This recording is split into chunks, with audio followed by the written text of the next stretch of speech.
Hi everyone, thank you so much for being here. I just got back from a workout. It was a very uphill walk this morning, and I'm going to be treating myself later on to these delicious indications of wonderfully approaching summer. These are, in Armenian, they're called sogol. They are green, not yet ripe plums, and they are delicious. I don't know why I'm so nervous today. I think it's because I'll be talking about one of my very favorite French writers, Albert Camus, and um, there's a certain level of perfectionism, and I don't want to screw this up at play here, but hopefully I could get my point across and you'll enjoy this video. So I wanted to dive into the myth of Sisyphus. And here's my elevator pitch for it. Albert Camus very directly and imperatively asks us a fundamental question in this book, and that is, should I kill myself?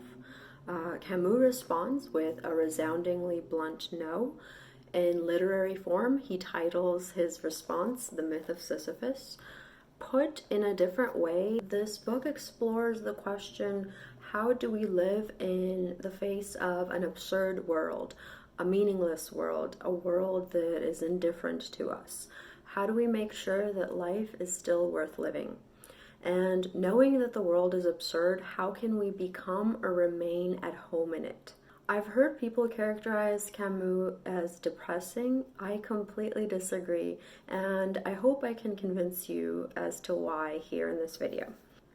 How was I introduced to this book? I love Camus. I've loved him since high school when I first read The Stranger in my AP Lit class, and my second deep encounter with Camus was in law school. I was driving on the 101 on my way home from a mind-numbing session of apathy known as law school lectures, and I was listening to an audio episode that mentioned the book and gave a short spiel, and I was hooked. He effectively put into words the absurdity of routine in a way I wasn't ever able to articulate back then, and knowing that someone had written about the apathy I personally felt in law school in a way that was incredibly authentic at a time when everyone around me would proclaim, for instance, that they wanted to be an attorney since age 5, felt so liberating. He writes, for example, quote,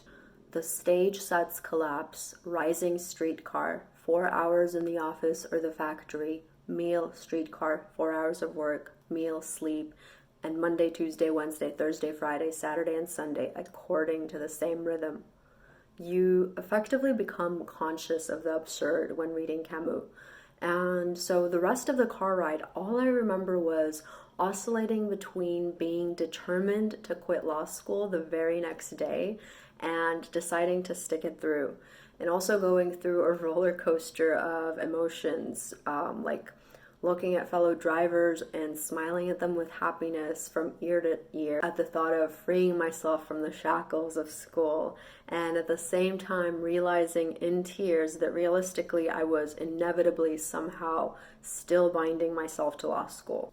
Long story short, I stuck through with law school and graduated, but on my own terms, one of which was consciously refusing to attend my graduation ceremony. It served as a visual rebellion to 3 years of nose to the grindstone misery, and instead of sticking around for the ceremony in May, I spent that month and the rest of summer frolicking in New York. And the other on my own terms moment was in the middle of a very rainy September day in Madrid, in a random coffee shop there, where I was writing and clicking send on an email in which I declined a lucrative postgraduate job offer that didn't feel like a hell yes to me, and instead taking on a job that I actually enjoyed and one that felt right to me. Again, as opposed to following the correct path and tying myself to things that were other people's measure of success, but not mine. My goodness, how often I was confronted by a number of people who told me I was making an irrational choice and My goodness again at how things fell into place so seamlessly and beautifully because I didn't listen to them. And I mention this because this is what Camus in Myth of Sisyphus taught me, how to rebel or revolt against the world's indifference to us and our personal plight, how to find meaning in things that seem and feel meaningless, how to not let self-sabotage and apathy get the better of us. So with that, a bit of philosophy backdrop. To Camus, I think the reason he may have disliked being called a philosopher was because he thought trying to find meaning in the world or to rationalize it was an absurd task. He writes, for example, on page 21, that universal reason, practical or ethical, that determinism, those categories that explain everything are enough to make a decent man laugh. And so Camus grounds the question, is life worth living, in the idea that life is absurd. And before I dig a bit deeper in the philosophy aspect of things, a quick note on mythology and the backdrop there. Sisyphus was, in Greek mythology, the king of Corinth, and he twice escaped the narrow claws of death and managed to chain up none other than death itself. As a karmic slap in the face for such scornful treachery against the Greek gods, Zeus punishes him with futile labor and condemns him to ceaselessly push a boulder up a mountain only to witness the boulder roll back down from its own weight again and again. There's nothing Sisyphus can do about it. Each time he tackles the boulder anew, down the boulder it goes again. And this is on repeat, eternally on repeat. And therein lies the tragedy, right? Sisyphus is conscious of his wretched condition, and yet he still, day after day, continues to roll that boulder back up the hill. And this sounds familiar, perhaps, because Sisyphus is human. It's important not to overlook this element. Each time we ourselves are confronted by an endeavor, for example, that feels like it was ultimately for naught, we exhibit the same predicament that Sisyphus had, a sigh of struggle. And like my grandmother, who so directly posed the following over what would have been a pleasantly mindless cup of tea, each time we ask the question, what is the point of living and having lived, we exhibit the same condition as Sisyphus, consciousness. And so, okay, now back to the philosophy portion of it. But before I get back there, if you have time, please go ahead and read Stephen Fry's Mythos. It is such an entertaining catalog of some of the greatest in Greek mythology. My very favorite was the story of Psyche and Eros. But okay, back to the philosophy portion of things. Camus essentially grounds the question, is life worth living, in the idea that life is absurd. Now, what does he mean by this? Life is absurd, according to him, because we try to find meaning in a life that at the root of it is meaningless. We are constantly trying to be understood, and this desire is set against the backdrop of a world that, in the grand scheme of things and in the tiny scheme of things, is essentially indifferent to us. Camus charts out for us examples of what he means when he says life is absurd. And then in the book, he voices what so many of us know and feel but don't vocalize. And that's the idea that it's incredibly frustrating to realize that life is absurd. As a people, when we have gone through the frustrating realization that life is absurd, we have historically developed two ways of dealing with this meaninglessness. The first is committing literal suicide. The second, according to Camus, is hope. And an awesome YouTuber here, I'll link her video down below, reminded me that this idea of hope was akin to philosophical suicide. And in here, by hope, Camus means hope in an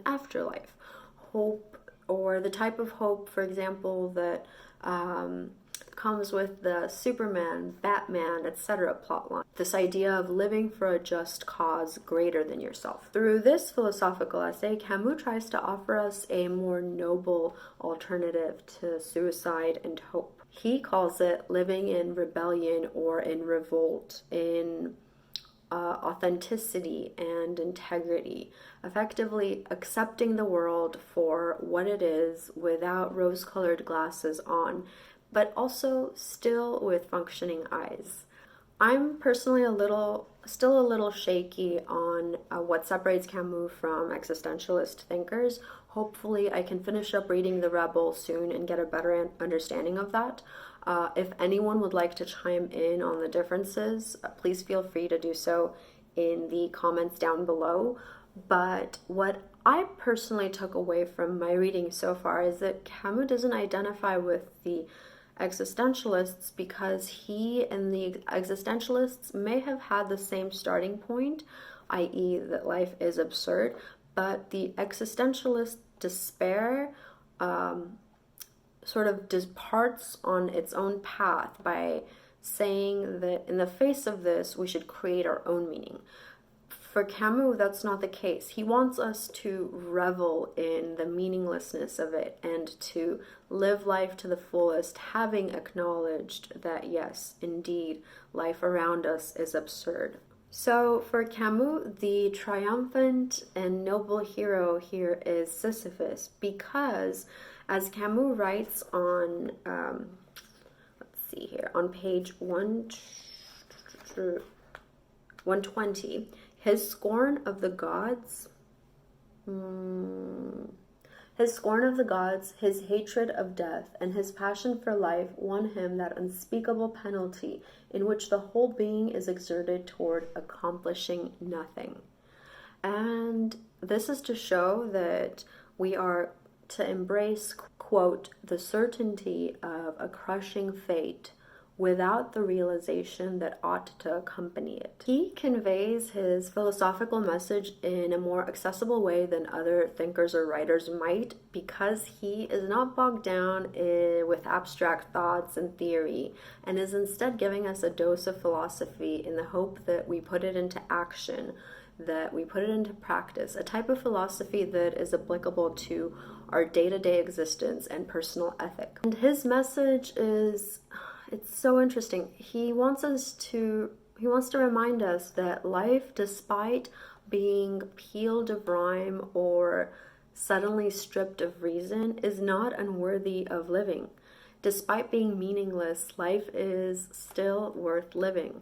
Therein lies his life-affirming, fiery spirit, in the blatant presence of our own expiration date. We ought to rebel against mortality, and what better way to do that than to live life to the fullest, not with blind faith or hope, but with the painful yet real realization and awareness that life has its meaningless tendencies, and it's this realization that ultimately sets us free. And through Sisyphus, Camus invites us to immerse ourselves in the human condition, to embrace it, not to seek an answer to the absurdity of life, but to live the questions, as Rilke says in one of his eloquently tender letters to a young poet. And this was part of a video that I had done previously. Essentially, not to give up, but to stare at the monotony of life head on. Perhaps to dignify ourselves with an existential crisis or two after realizing that the universe does not look twice at us, but to then return to home base, experiencing fully the life we are given rather than resenting it. Each atom of that stone, each mineral flake of that night-filled mountain in itself forms a world. The struggle itself toward the heights is enough to fill a man's heart. One must imagine Sisyphus happy. On pages 122 to 123, it makes of fate a human matter which must be settled among men. All Sisyphus's silent joy is contained therein. His fate belongs to him. His rock is his thing.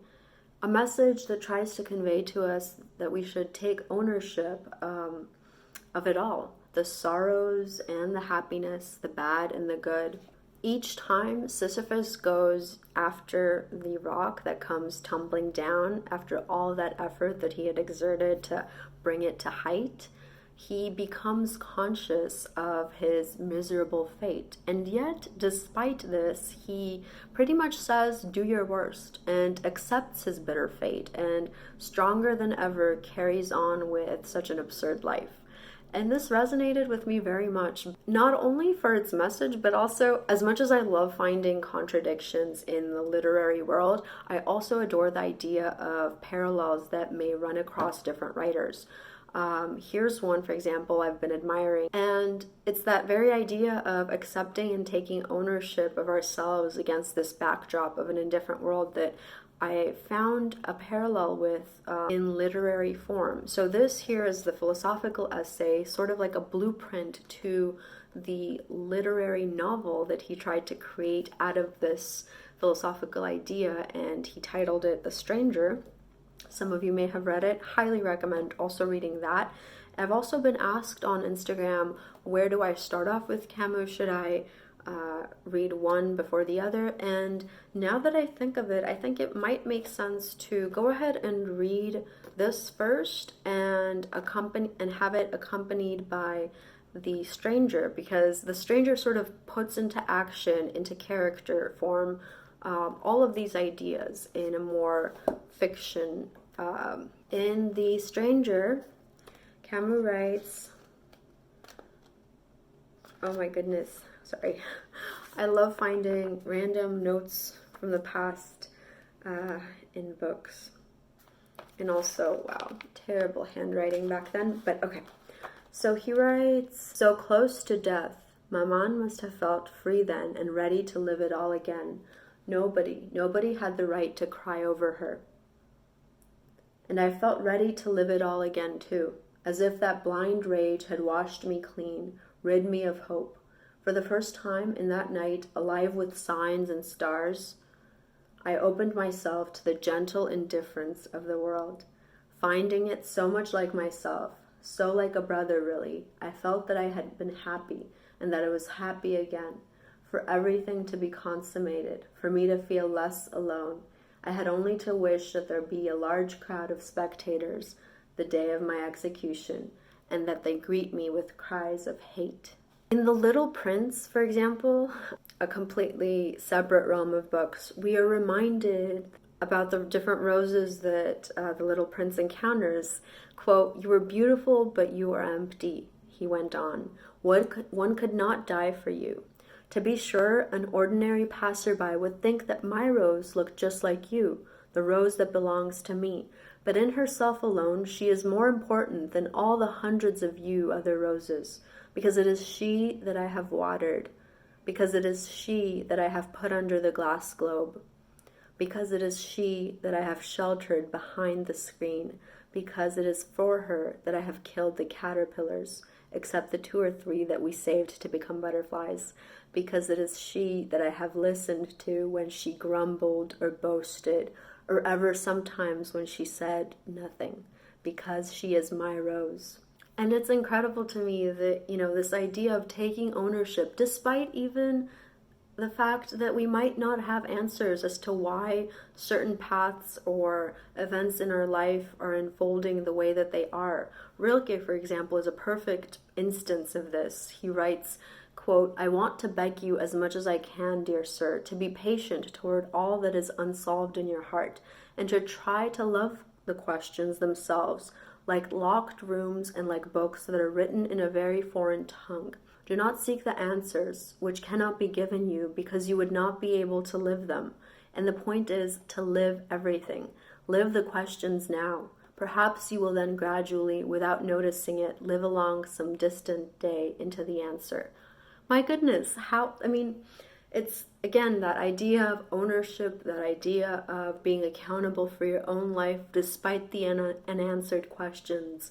And despite the muddiness and messiness of it all, it's just such an exhilarating realization. And that's why I can't fathom how anyone would want to ascribe a depressing tone to any of this. And it warms up my heart so much that that Camus was able to give us the philosophical blueprint to The Stranger, and that the character Meursault in The Stranger is effectively Camus' version of what it means to be a conscious person in an absurd world, what it means to be a Sisyphus. And when Camus in The Myth of Sisyphus assigns the feeling of happiness to Sisyphus, we should ask why, right?